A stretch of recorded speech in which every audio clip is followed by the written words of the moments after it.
Their activity, getting in passing lanes and being physical, kind of turned us over. I don't think we've seen as much zone from any team in the league as we have out of this team. And I think they did a great job in it and just being able to disrupt our offense. De'Aaron, as many good wins as you guys have this year, you have, a number of losses to kind of shorthanded teams that come in here and do this. What do you make of that tendency, and how do you guys address that?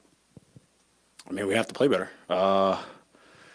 We have to be able to get stops. Obviously there were times where we got it down to 4, 6, 8, and then they make a shot at the end of the shot clock. But we have to be better. It's not like they didn't come here and play well. De'Aaron, it's been a roller coaster ride all season long, but after yesterday's win and then tonight's game, do you just kind of chalk this one up to just a hard-fought loss on the second night of a back-to-back, or is there something more? Oh, I can't. Like I said, they came in here and they played well, both offensively and defensively. Obviously, we fought back, got into the game, but we have to be better. We can't turn the ball over. I can't turn the ball over like I did, but like I said, it's not like they didn't come in here and make some tough shots, and I do think they beat us to 50-50 balls, a majority of the 50-50 balls. So some of the effort we need to be better, but they played better than us tonight. Building off of what you just said, what flipped in that fourth quarter? Third quarter wasn't great, but fourth, you guys just turned up the intensity. We changed up. We went zone a little. We pressed up a little more. We were able to get deflections, get out and run, get some easy baskets, and obviously Keegan and Kevin are making big shots. Like I said, we can talk about how effort this, effort that. Keegan and Kevin makes 3 threes in a row. Now we're like, oh my God, they're playing well. No, not much has changed. They made 3 threes in a row, and now the game looks a lot different. So, like I said, we have to be better in other aspects of the game, but they played better than us. Fox, kind of building off of that a little bit too. You mentioned the shot making, shots start falling, but on the defensive end, it just looked like you guys were a little more disruptive also in that fourth quarter. I'm just trying to figure out how do you look at the balance of those really good defensive possessions in a short period of time versus the rest of the game where it seems sometimes few and far between. I think the fourth quarter we played a lot of zone, but we were being disruptive while being in the zone. We weren't sitting back being in the zone. We picked up three-quarter court. We were able to get our hands on the ball.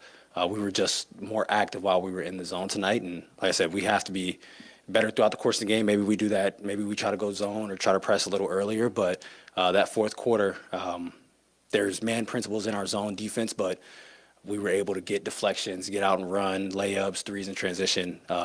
We definitely had a lot more activity in the zone in that fourth quarter. A lot might be obviously talked about in terms of how shorthanded they were tonight, but the way they played, just their depth, I'm sure you guys don't really notice them being that shorthanded. Just how, can you speak to just the continuity and how fluid that team is? Yeah, regardless of, and it's like a running joke, like regardless of who Miami puts out there, it looks like that's a team that played in the finals or have played together for a while. So, they have guys who do their job. They have guys who come out regardless of how long they've been with the team. They play hard. DeLon, I think, signed with the team last week, and he's out there in big minutes. So just their continuity. They play hard. They understand what they need to do. Like I said, they played zone for probably 80% of this game, and their continuity in that defense, just being able to be disruptive, get their hand on the ball, I think was a lot. They made it difficult for us. And then, they shot 52% and 36.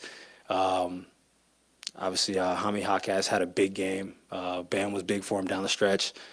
They made plays. They made plays down the stretch. Caleb Martin, we saw what he did in the finals. He came out and he hit us in the mouth first, and then they kind of followed suit.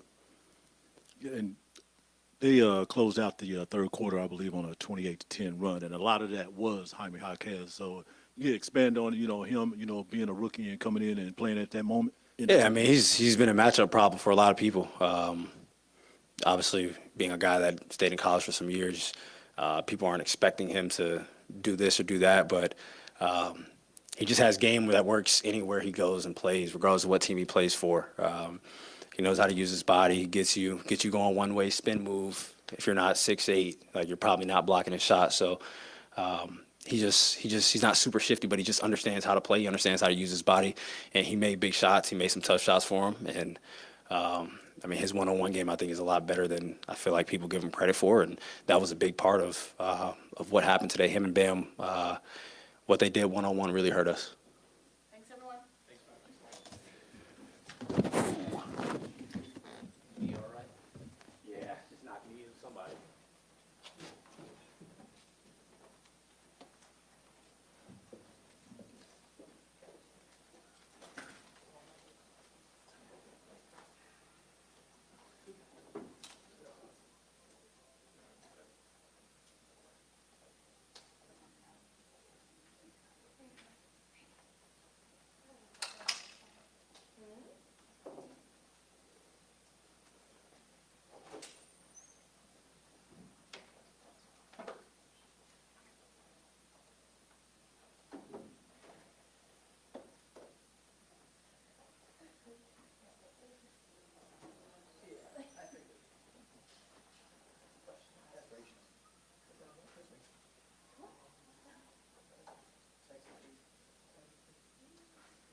You got to give Miami Heat a lot of credit, especially the young kid Jaime. I thought he was really good tonight. Didn't matter who we put him on, he just kind of lined us up and kind of went at us and got it done. Going 12 for 17 from the field. I thought the two guys off the bench, Haywood, Highsmith, was fantastic. He really hurt us on the offensive glass. He had 3 big offensive rebounds that resulted in points for them. And then Kevin Love came in and shot the ball well, but he also got it done on the post and from the free throw line. So great win for those guys. They played the right way. And I thought, again, for us, we didn't score a ton, but we shot 40%, 41% from the 3, 53% from the 2. Our offense is going to be there. It's basically, it's kind of the same story for us. We got better from the 3-point line. In the first half, they were at 44 or something like that % from the 3-point line. They shot the ball really well from the 3-point line. They finished the game at 37%, but 52% from the field is not good enough. They've won 7 of 9. They went to Milwaukee without basically the same guys and beat Milwaukee by 20. So for us, I just didn't think defensively until the last quarter we didn't get it done. One of the things that I probably could have done to help them more was probably go to zone. We played zone in the fourth quarter. And our guys were aggressive in the zone. They did a good job talking, and then they went to man at the right time. So maybe I could have helped them more by doing that. But I just thought that they outworked us throughout most of the game and ended up getting a win.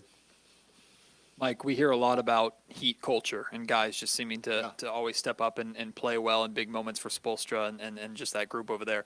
From the Kings' perspective, how do you build that culture in your own organization? Is it possible to replicate what the Heat have built, and what does it take, I guess, to get there in your mind? No, you can't. You can't replicate it. Because you got to have your own culture. In my opinion, it's hard to do the same thing that somebody else is doing. But the reality of it is, from top to bottom, they believe in toughness, and they believe in playing hard and playing the right way. They're not looking at offensive numbers. They're looking at defensive numbers, how you compete, and how tough you are. And then they're trying to develop those type of players and put them on the floor. And it started with Pat. Pat's still there, and you got Spoelstra there too. And that's a really good combination, especially when you have guys like Dwayne Wade that are mainstays that come through there, Udonis Haslem. Because once you get it from within and you have the buy-in from within, from your main guys, the sky's the limit, because everybody else that comes along and joins that team, they're going to have to follow their lead. If they don't, they're out. They don't care what they shoot from the 3. They don't care how many points they score. It's all about playing the right way, playing with toughness, supporting your teammates. And that's what that, in my opinion, from the outside looking in, that's what that's built on. Mike, I know Domas ended up with a triple-double, but obviously he got kind of disrupted there by their defense a bit. I'm wondering how much that might have taken some things out of sync for you guys to see him kind of disrupted the way he was. You know, Bam's a really good player, and we told Domas, we told our whole team that, hey, it's going to be tough because the sprays are going to be there. As soon as you catch the ball in the pocket, or if you catch the ball in the post, the Heat they're coming, and they're coming. They're swiping down at the ball. They're really aggressive with their double teams and their digs, and you got to think spray the ball. And both Foxy and Domas, and I thought that they both struggled a little bit with that. I think Domas had 4 turnovers and Foxy had 7 turnovers, and a lot of it was when they were in the paint and they got collapsed on, and we didn't get the ball out in a timely manner. And so it was going to be tough for Domas to score down there because of how quickly they come and how active they are when they come. It's just one of those types of games where you just got to continue. Both those guys got to continue trusting their teammates, spray the ball, and try not to turn it over. What do you think you guys could have done better defensively with some of those Hawkeyes and Adebayo isolations? It's tough. You don't want to. The one thing you don't want to do is you don't want to go into a game trying to double 3-4 guys, and we felt on a mismatch with Kevin Love. We felt on a mismatch with Bam Adebayo.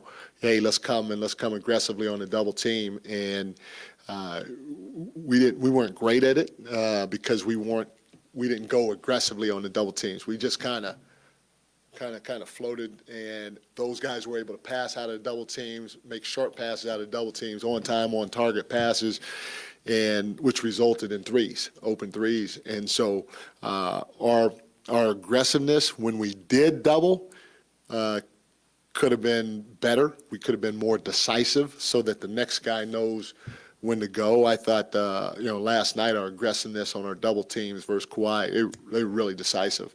And we were to his body, getting him on his back heel, and now he's got to make a pass under duress. I don't think neither one of those two, Kevin Love nor, when they had mismatches, Kevin Love nor Bam, had to make a pass out of duress tonight versus a double team. And then Jaime, we could have doubled him, maybe,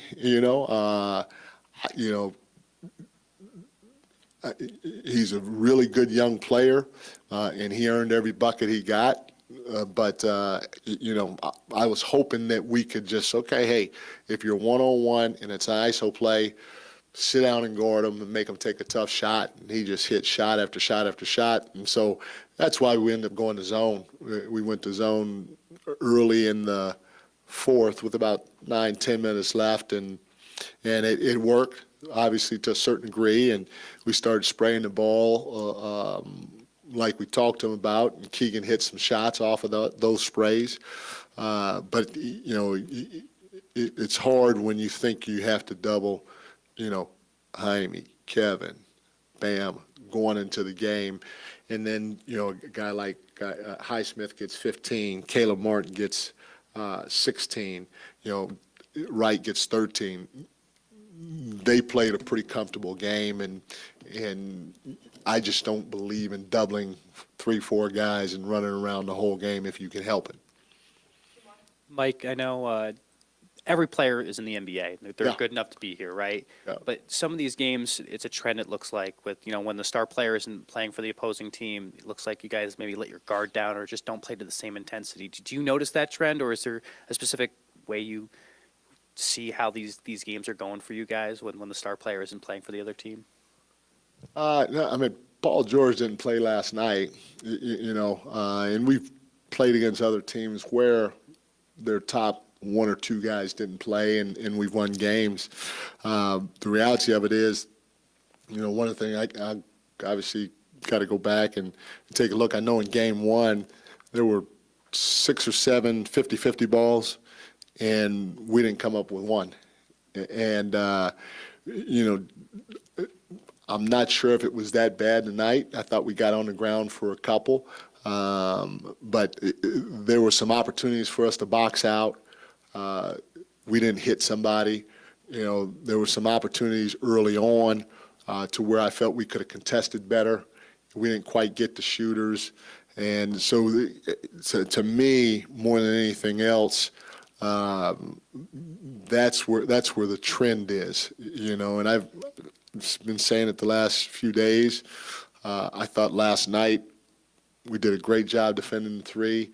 Tonight we kind of let our guard down a little bit and let, you know, guys that weren't hot initially get going, and it hurt us. But I don't feel like it's a trend that every time we play a team that in their number one or number two or number three guys out that we lose. And like I said, to start this thing, you got to give Miami a lot of credit. They've won, I think, 7 of 9 or something like that, and they haven't had quote unquote all of their guys in all of those games, and so we give them a lot of credit for coming in here and taking this win. Thanks, everyone. Is that it? Okay. Thank you.